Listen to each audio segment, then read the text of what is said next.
Salut et bienvenue sur Anacaland pour la review de l'épisode 6 de la saison 2 de Monarch Legacy of Monsters sur Apple TV+, épisode 6 qui s'appelle Requiem, donc chant funèbre, on sait tous du coup après l'épisode précédent de qui il s'agit, et clairement déjà comme je l'avais dit la semaine dernière, je trouve que ça tease encore plus le fait que oui, on va avoir droit peut-être à quelques petits flashbacks le concernant, et donc un épisode toujours de transition plus ou moins, même si je le trouve de plus en plus intéressant dans toutes ces petites choses qui sont teasées au niveau du lore, un petit peu de la magie de cet univers là, vraiment très intéressante, et en plus de ça un épisode qui se fout de nous à nous faire un faux espoir quasiment à la fin, avec le retour de mon chouchou d'amour, mais non. Donc voilà, on va voir évidemment tout ça dans cette vidéo. Donc dites-moi déjà ce que vous avez pensé de cet épisode et de ce vers quoi nous amène de plus en plus cette nouvelle saison, avec vraiment ce côté très mystico-scientifique de la série. Le petit like évidemment si la vidéo vous a plu, l'abonnement si ce n'est pas déjà fait, et sur ce donc on est parti.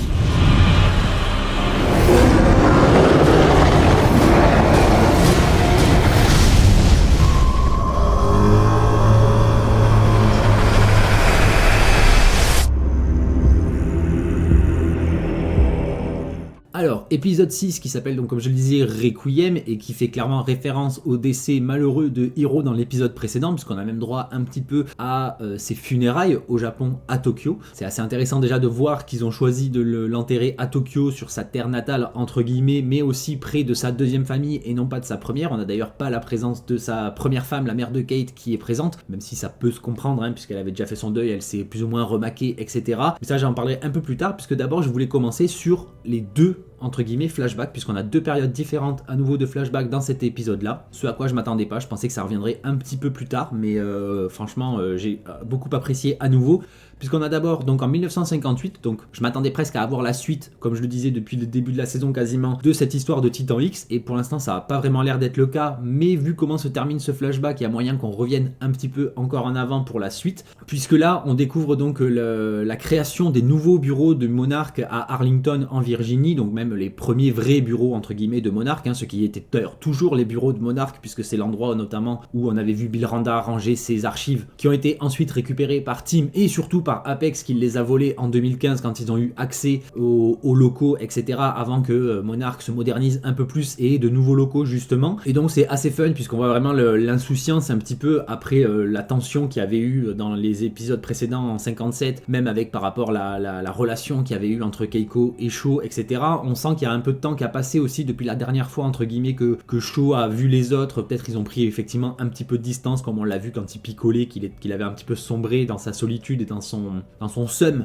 du fait d'avoir dû s'éloigner de Keiko déjà à l'époque. Ce qui est assez marrant, c'est qu'on voit que Bill et Keiko, en tant que fondateurs de Monarch, ont chacun leur secrétaire et tout, donc ils sont presque étonnés de voir à quel point ils ont d'un coup du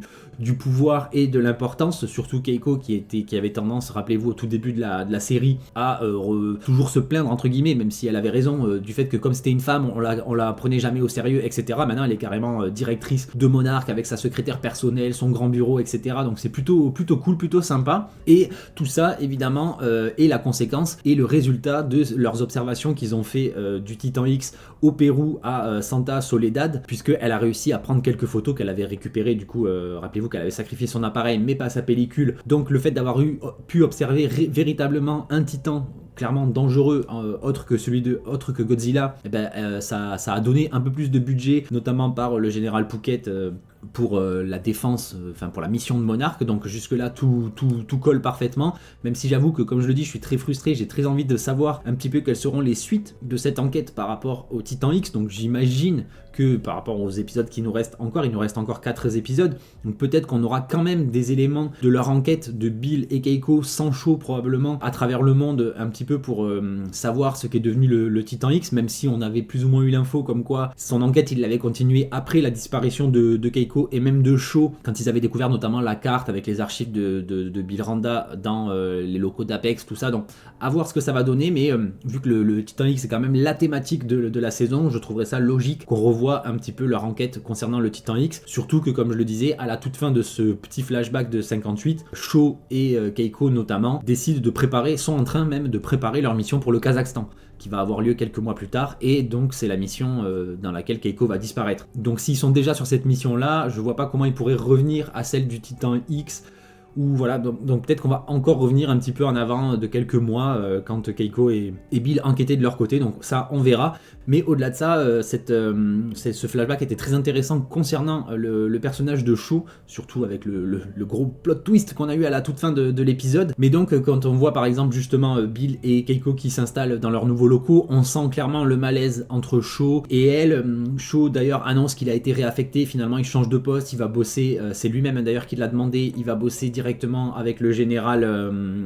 Puckett, puisqu'il souffre de cette situation par rapport à Keiko, donc il veut un petit peu s'en éloigner, etc. On voit que malgré tout, malgré sa rancœur, entre guillemets, surtout envers Bill, parce qu'il est un peu jaloux, mais il y a tout de même un énorme respect, autant pour Keiko que pour Bill. Comme il dit, ce sont les deux personnes les plus brillantes qu'il a jamais connues. Il va même voir, puisqu'il va bosser du coup au même endroit que son père, donc on a Leland Lafayette Shaw, deuxième du nom cette fois, puisque lui-même est le troisième du nom, donc c'est assez marrant, surtout que c'est un vrai con, hein, c'est un vrai militaire, obtus, etc. On sent le père qui le manipule, il le fait boire, alors que lui-même veut pas boire pour son premier jour, mais du coup il est en retard parce qu'il a picolé. Le père en profite pour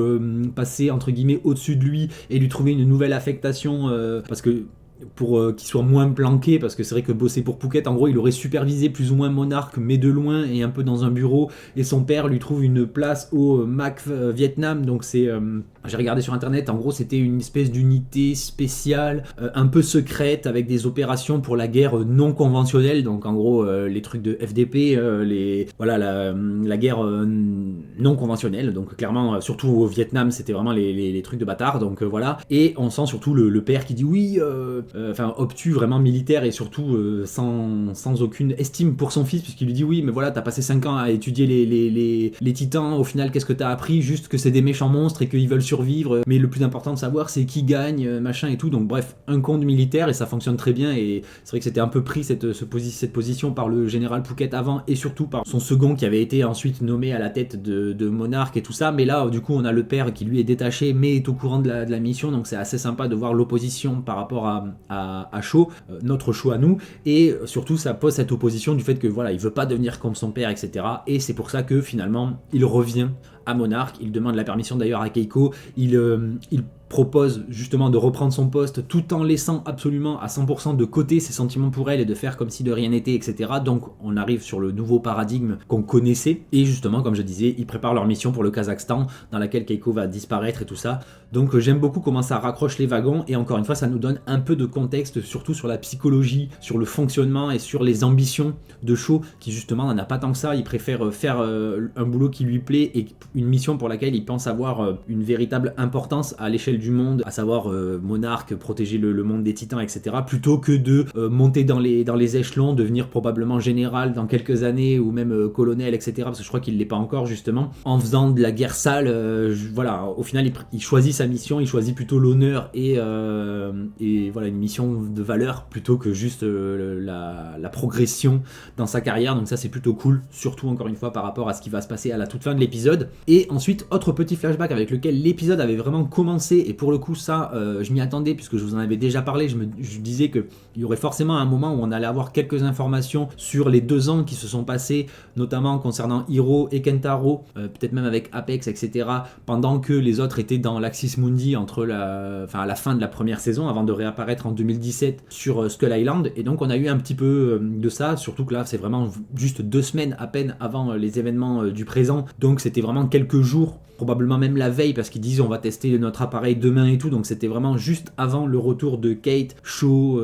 Keiko, etc. Et on a une petite conversation, bon déjà on a Kentaro qui observe Kong sur l'île et qui le dessine et tout, donc c'est assez sympa parce que lui observe Kong et Kong l'observe aussi un petit peu, et en même temps il aime pas trop se faire surveiller, donc il a l'air de lui dire genre fous-moi la paix, donc c'est assez sympa de voir aussi un petit peu cette interaction, et surtout qu'on a eu un épisode avec très peu de titans, mais au moins on les a tous vus, on a vu Kong, on a vu le Titan X, et on a vu un petit peu Godzilla comme je le disais au tout début, même si c'était une arnaque. Et en plus après quand il revient au niveau de la base Apex Monarch dans laquelle qu'on a vu au tout début de la saison et à la fin de la première saison, il y a vraiment ce côté je trouve Jurassic Park avec les espèces de poulets qui étaient justement enfermés chez Apex derrière la clôture, lui qui passe la clôture avec des gros câbles électrifiés et tout, j'ai vraiment eu cette vibe Jurassic Park, donc dites-moi si c'est votre cas aussi, mais je pense que la ref a été assez évidente. Et ensuite on a une petite conversation qui est sympa entre Hiro justement et son fils, puisqu'on est toujours justement dans cet épisode Requiem, l'hommage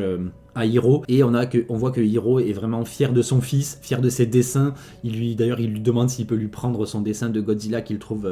très très bien fait, et c'est le cas. Il lui offre même une bière, donc ils vont se boire une bière un peu entre père et fils, c'est assez mignon. Et Hiro justement explique à ce moment-là la distorsion temporelle à Kentaro, donc en fait il lui en avait pas parlé pendant 2 ans, sachant que c'était quand même tout l'intérêt de leur mission, c'était de ramener Kate et compagnie. À aucun moment il lui avait parlé de ça, donc peut-être c'était qu'il attendait d'avoir la certitude de pouvoir peut-être les ramener pour lui en parler. Et surtout c'est que Ken il s'inquiète du fait que oui, 2 ans ont passé, donc en 2 ans elles se sont forcément fait bouffer par des titans, etc. Et surtout là on a quand même un gros scoop concernant toujours Hiro, donc c'est aussi ce qui me donne encore plus l'impression qu'on va avoir forcément à un moment, peut-être probablement, moi je pense la saison suivante, des flashbacks concernant le travail de Hiro à Monarch, puisqu'en fait il nous explique que quand il a disparu en Alaska avant tous les événements de la série, et qu'après il est réapparu plus ou moins en Afrique et qu'il s'est mis à chasser les titans avec son Apo version 2.0, en fait il était tombé dans la faille. Donc on apprend qu'en Alaska il est tombé dans la faille, donc probablement qu'il est tombé grâce ou à cause du titan qu'on a découvert là-bas, l'espèce de top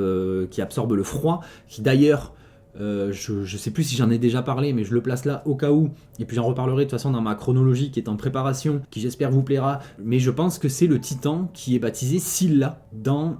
je sais plus quel film, peut-être VS ou peut-être Godzilla 2, le roi des monstres, je sais plus, mais je sais que dans un des génériques, je me rappelle, il parlait d'un titan qui s'appelait Scylla et qui avait notamment la capacité de gérer le climat et de stopper, de ralentir le réchauffement climatique. Et c'est vrai qu'on avait déjà eu ces notions-là un petit peu dans la première saison quand ils l'ont rencontré. Donc je me demande, et en plus il s'appelle Squid, ils disent qu'il a une squid face, donc en gros une tête de calamar, de poulpe, le titan qui s'appelle Scylla. Donc je pense qu'il s'agit de ce titan-là. Bref, dites-moi, ça se trouve, c'est depuis la première saison, tout le monde le sait, et je suis le seul à débarquer au bout de 6 épisodes de la saison 2, à faire le tilt par rapport à ce démon-là, à ce titan-là décidément. Mais voilà, donc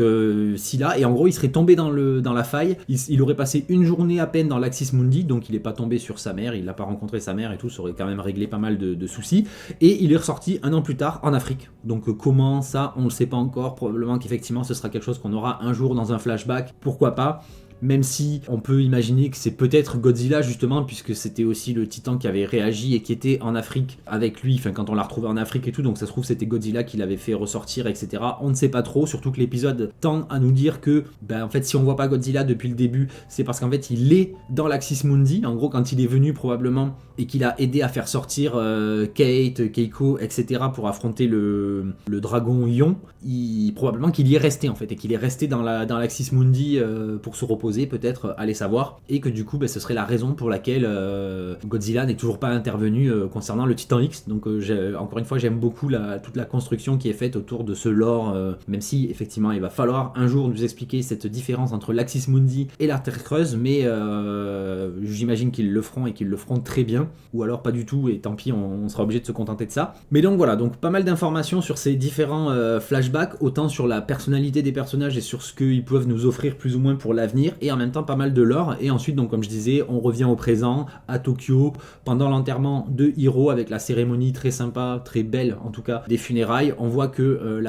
la deuxième femme, donc la mère de Kentaro, est présente, mais pas la mère de Kei. Donc, mais comme je le disais, c'était assez évident, elle a déjà fait son deuil, et Kate a probablement même pas voulu déranger sa mère, même si ça aurait été marrant de les voir se rencontrer à un moment toutes les deux, les deux femmes de Hiro, ce serait marrant de les voir se rencontrer. On n'est pas à l'abri que ça arrive finalement à un moment, donc pourquoi pas. On découvre surtout que la relation entre Kate et Kentaro n'est pas prête de s'arranger malheureusement. Ils étaient déjà un petit peu en tension parce que Kentaro en voulait à Kate d'avoir libéré le Titan X en voulant sauver Sho, et en même temps Kate se sent coupable, Ken est en colère, en plus Kate elle comprend pas trop son pouvoir, et Ken a l'impression j'ai l'impression en tout cas qu'il y croit pas trop, il a l'impression qu'elle est un peu devenue cinglée ou je ne sais quoi, et donc clairement les tensions sont pas prêtes de se régler entre tous les deux. On a aussi Sho qui fait une promesse sur la tombe d'Hiro, donc ça c'était un joli moment assez sympa, et il promet de régler la situation. Donc ça c'est cool, on a vraiment toujours Shaw qui se positionne en alpha dominant un petit peu, mais surtout en mec responsable avec la tête sur les épaules et qui est prêt à prendre les risques qu'il faut pour faire ce qui est juste. Donc ça c'est vraiment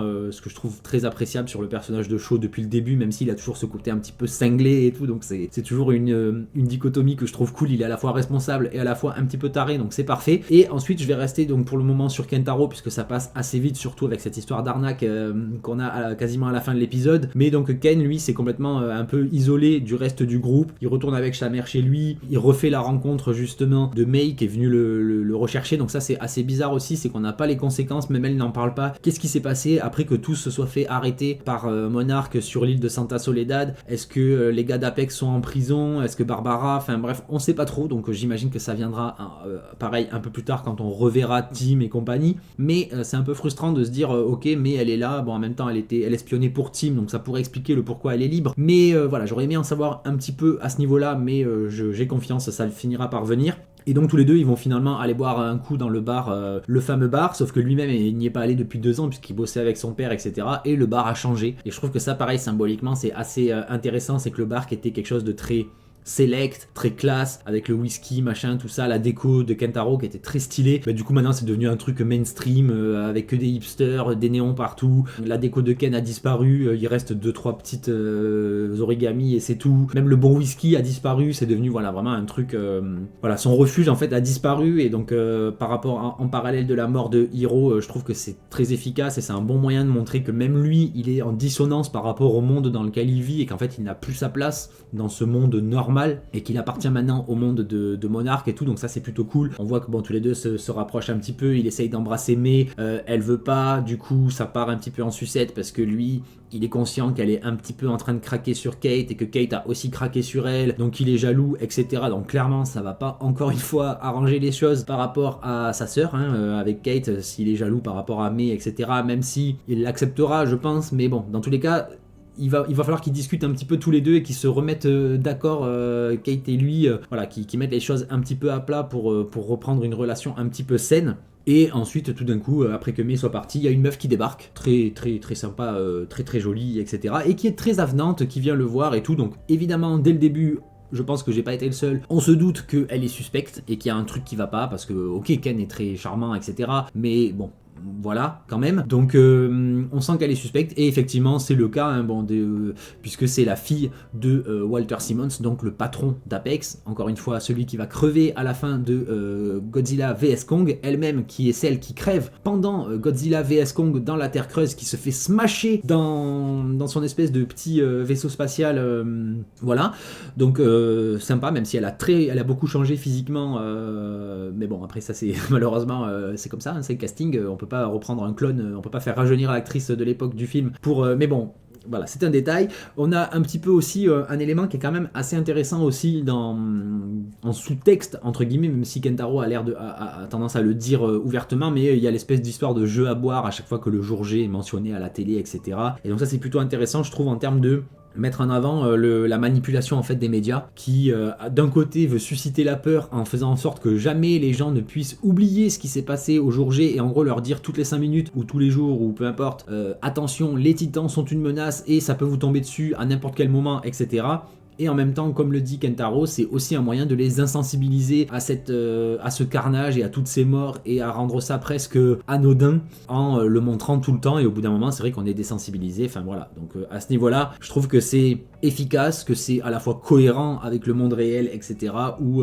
oui. Les médias ont un rôle à jouer dans la perception qu'on a de divers événements et là clairement le jour J c'est du pain béni, ils doivent faire bien du chiffre avec la publicité derrière sur tous leurs reportages sur le jour J, donc ça j'ai trouvé ça plutôt intéressant. Et ensuite donc là on a l'impression que la soirée passe et boum, alerte Titan, le Titan X débarque à Tokyo, Godzilla aussi qui débarque, on se dit enfin ça va chier des bulles, ça va péter et tout, Godzilla qui fait malheureusement du carnage, on voit aussi l'armée qui attaque Godzilla comme s'il n'avait toujours rien compris, Kentaro qui tombe sur sa mère, qui tombe sur Mei, qui tombe même sur Kate, qui elle-même prend la défense de Godzilla en lui disant tu vois je te l'avais dit, Godzilla est notre ami machin et tout, sauf que juste après la queue de Godzilla ravage l'immeuble la rue dans laquelle ils sont et ils vont presque mourir, sauf que boum, Kentaro se réveille, c'était un cauchemar. Donc grosse arnaque, j'avoue que ça a marché sur moi, mais en même temps C'est hyper frustrant, genre on veut Godzilla, on veut qu'il arrive et toujours pas, donc vraiment ils nous font monter tellement la mayonnaise que j'espère que quand il va apparaître ça va être une dinguerie et sinon ce sera tellement décevant, tellement triste. Mais au-delà de ça, ce rêve était quand même très intéressant puisqu'on a encore une fois cette espèce d'incompréhension entre l'humanité et Godzilla, même si c'est à travers le rêve de Kentaro qui lui-même a du mal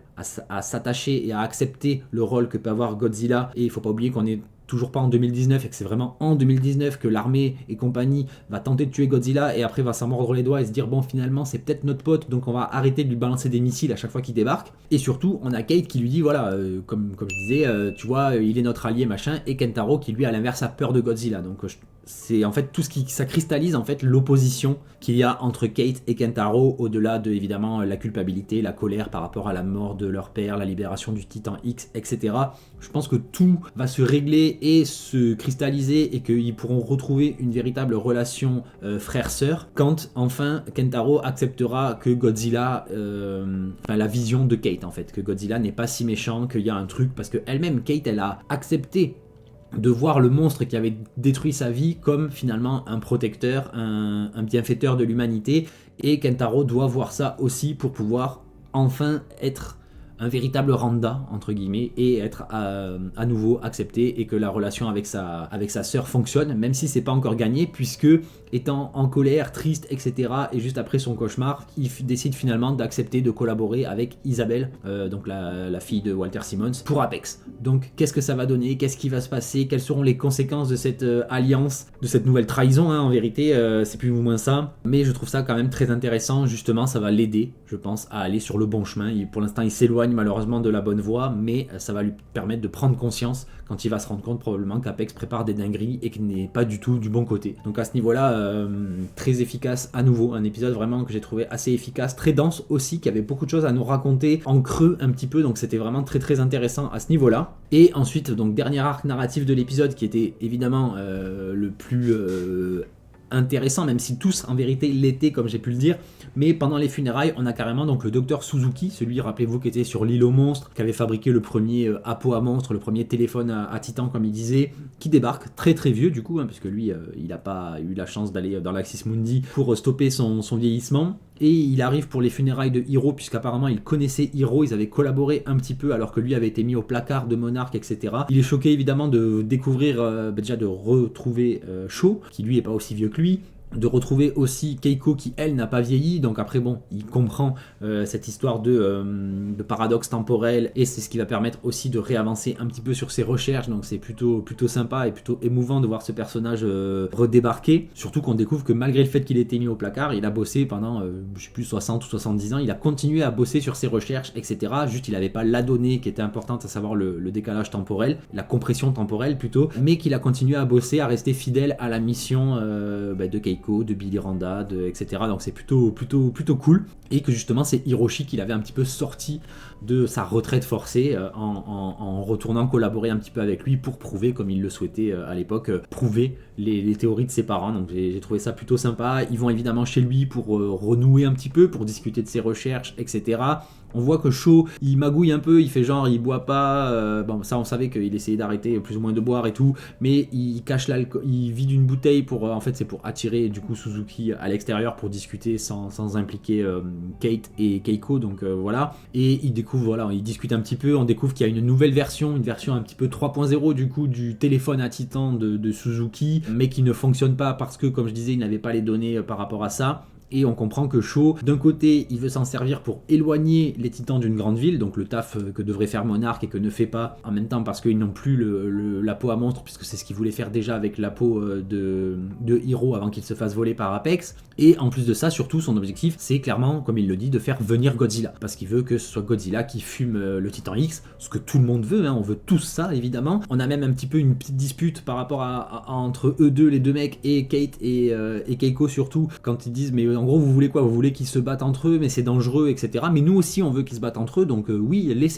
faites venir Godzilla, laissez-les se battre et au moins on va avoir un petit peu tout ce qu'on attend de cette saison évidemment. Même s'il manque encore apparemment quand même un affrontement entre Kong et le Titan X aussi, puisqu'on a quand même eu des images, je pense qu'on n'a pas tout vu, des images qui nous ont été teasées, notamment les affiches, etc. Après, est-ce que les affiches c'est juste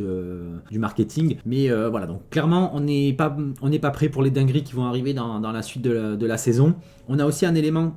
très intéressant en termes plutôt de psychologie des personnages, de caractérisation, où Keiko, elle réalise que Shaw a beaucoup changé, et elle lui dit d'ailleurs, elle lui balance, tu n'es plus l'homme que je connaissais, que je respectais, machin et tout. Et lui-même, il lui dit, bah oui, mais peut-être que c'est une bonne chose. Que j'ai changé, je suis un peu moins matrixé, etc. J'ai ouvert les yeux, et en même temps, moi j'y ai clairement entendu oui, parce que en même temps, je suis plus ton simp, je suis plus à t'obéir comme un petit toutou amoureux de toi et tout. J'ai évolué, j'ai fait mon deuil entre guillemets de toi, même si en vrai on sait très bien que ce n'est pas le cas, hein. On a vu comment il a réagi quand il l'a revue, qu'elle était vivante, etc. Mais voilà, je trouvais ça assez intéressant de montrer que malgré tout, ils ont évolué tous les deux dans des directions différentes et que c'est pas si simple. Ils peuvent pas reprendre leur vie, par exemple, comme elle était à l'époque en un claquement de doigts, donc voilà. Et ensuite, à nouveau, les deux petits groupes vont se séparer, puisque d'un côté, on a Kate et Keiko qui discutent avec une allégorie assez jolie aussi sur la lumière des étoiles qui, comme elle dit, c'est le passé, la lumière avance toujours, existe hors du temps presque, donc c'est une forme de mémoire, une forme de requiem encore une fois pour Hiroshi, donc ça fonctionne plutôt bien, c'est plutôt mignon. On voit ce côté un petit peu spirituel de la psychologie de Keiko, et puis du coup ça crée un lien très fort je trouve entre elle et Kate, vraiment faites pour s'entendre, hein. Elles sont vraiment pareilles toutes les deux sur beaucoup de points, et on découvre que Kate vibre carrément à la fréquence du Titan X, puisque quand elle met les pieds dans l'eau, il y a les ondes qui apparaissent dans l'eau, et c'est elle-même qui émet ces vibrations, donc c'est assez étonnant. Comme elle le dit elle-même, on commence à en apprendre un petit peu plus. Ça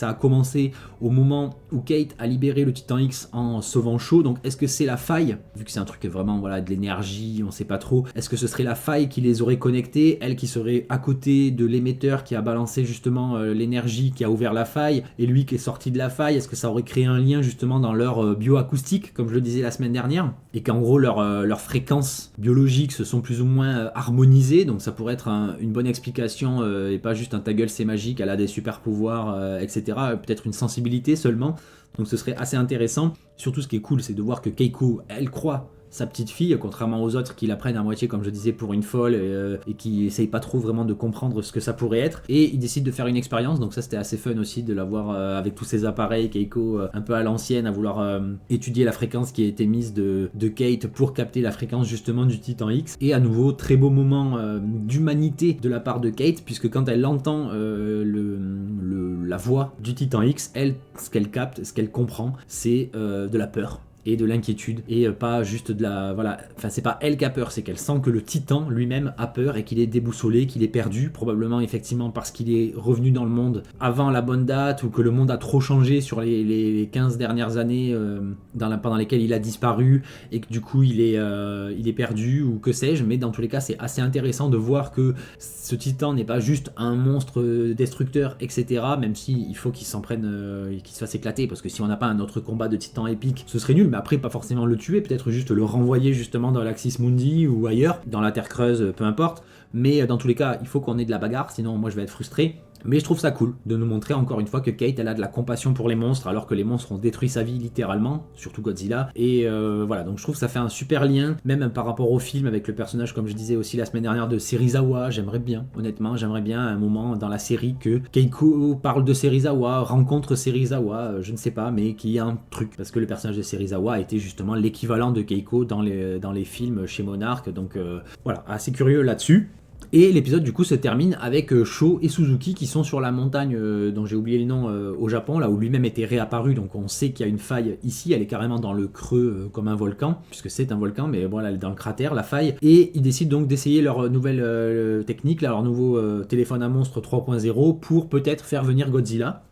Shaw évidemment doit prendre des risques en s'approchant de la faille, donc on se dit tous putain il va encore tomber dedans et ça va mettre un sacré bordel parce qu'il va encore falloir aller le chercher. Bon, heureusement ils sont pas tombés dans la redondance, au contraire il y a un truc encore plus dingue qui se passe, puisque ils ouvrent la faille, certes il va presque se faire aspirer, il coupe la faille. Bon, Shaw a l'impression d'observer un truc, donc j'imagine que c'est une espèce de croisement temporel, un truc en gros, que cette faille là en déclenchant je ne sais quoi, ça a fait une espèce de compression et ça a raccordé deux temporalité différente au niveau de cette faille, puisque juste après, grosse surprise, qui on entend dans la radio de Shaw, qui est donc juste à côté de la faille, bah Shaw, mais Shaw jeune, celui qu'on avait vu justement tombé dans la faille en 62 et qui avait du coup passé 20 jours là-bas et qui était réapparu en 82, 20 ans plus tard. Donc là, qu'est-ce qui va se passer? Est-ce qu'on va changer le passé? Est-ce qu'ils vont le faire sortir, mais finalement il va arriver en 2017 et il y aura 2 shows? Et là, ça va devenir du grand n'importe quoi, même par rapport justement au spin-off. Est-ce que finalement le spin-off va se passer à notre époque? Est-ce qu'en vérité il n'y a pas de spin-off? C'était une fausse rumeur et que c'est parce que le show du passé va remplacer le show du présent dans le présent? C'est un gros bordel. Mais est-ce que ça va changer du coup l'histoire du show du présent? Est-ce qu'il va y avoir une histoire de paradoxe? Ou est-ce qu'au contraire ils vont juste constater qu'il y a eu un changement, enfin qu'il y a eu cette connexion entre 2 époques, mais qui vont rien faire parce que Shaw justement ne veut pas modifier son passé? Est-ce qu'ils vont en profiter pour lui envoyer de quoi survivre parce que lui-même a le souvenir qu'à un moment il avait contacté quelqu'un qui ne s'était pas présenté? Bref, voilà. Est-ce que c'est un paradoxe? Est-ce que c'est comme ça que s'était passé la chronologie déjà qu'a vécu le Shaw vieux? Est-ce que voilà, ça pose plein de questions, c'est hyper intéressant. Tous ces trucs temporels, c'est toujours un beau bordel scénaristiquement parlant parce que ça peut tout permettre et en même temps tout fracasser, tout s'effondrer, mais hyper intéressant, donc vraiment encore une fois un épisode que j'ai trouvé génial. Je pense que le prochain épisode va finir de mettre en place les intrigues, etc. et qu'à partir de l'épisode 8, ça va partir en cacahuète. Enfin, en même temps, dans tous les cas, peu importe l'épisode, je m'attends à des dingueries pour la fin de la saison. Dites-moi si c'est votre cas, évidemment à vous aussi, mais je pense que voilà. En plus, on aura l'occasion de reparler un petit peu Godzilla, tout ça, parce que j'en parlerai dimanche dans le podcast post-crédit, donc n'hésitez pas à venir voir si jamais ça vous dit. Mais on a enfin Godzilla Minus One qui va arriver en France légalement sur une plateforme de streaming, à savoir Netflix, et je pense que ce sera l'occasion de vous en parler aussi sur la chaîne, puisque à l'époque ça avait été un peu compliqué en termes de timing et puis les diffusions, etc. Donc j'en avais pas parlé, alors qu'en vérité il y a quand même beaucoup de choses à dire et pas forcément ce à quoi vous vous attendez, parce que tout le monde parle de la même chose par rapport à ce film et clairement c'est pas de ça que j'ai envie de vous parler, même s'ils ont à peu près raison sur leurs arguments, etc. Mais je vais pas vous spoiler cette future vidéo. Bref, donc voilà, encore une fois, dites-moi ce que vous en avez pensé en commentaire de cet épisode, de ce vers quoi nous amène la saison. Clairement, moi je m'attends à des dingueries, hein. De toute façon j'arrête pas de le dire toutes les semaines, mais je trouve que cette saison est vraiment très bonne. Encore mieux que la première que j'avais beaucoup appréciée, mais qui, je sais, souffrait d'un rythme pas dingue. Là, clairement, j'adore. Dites-moi si c'est votre cas vous aussi. Puis n'oubliez pas, le petit like ça, pour la force c'est très important, ça booste vraiment. Et l'abonnement si ce n'est pas déjà fait, évidemment, puisque on n'a pas fini de parler du Monsterverse et univers connexe, j'ai envie de dire, sur cette chaîne. Donc voilà, n'hésitez pas à vous abonner. Encore une fois, merci d'avance. Et sur ce, je vous dis à très vite sur Anakaland. Bye.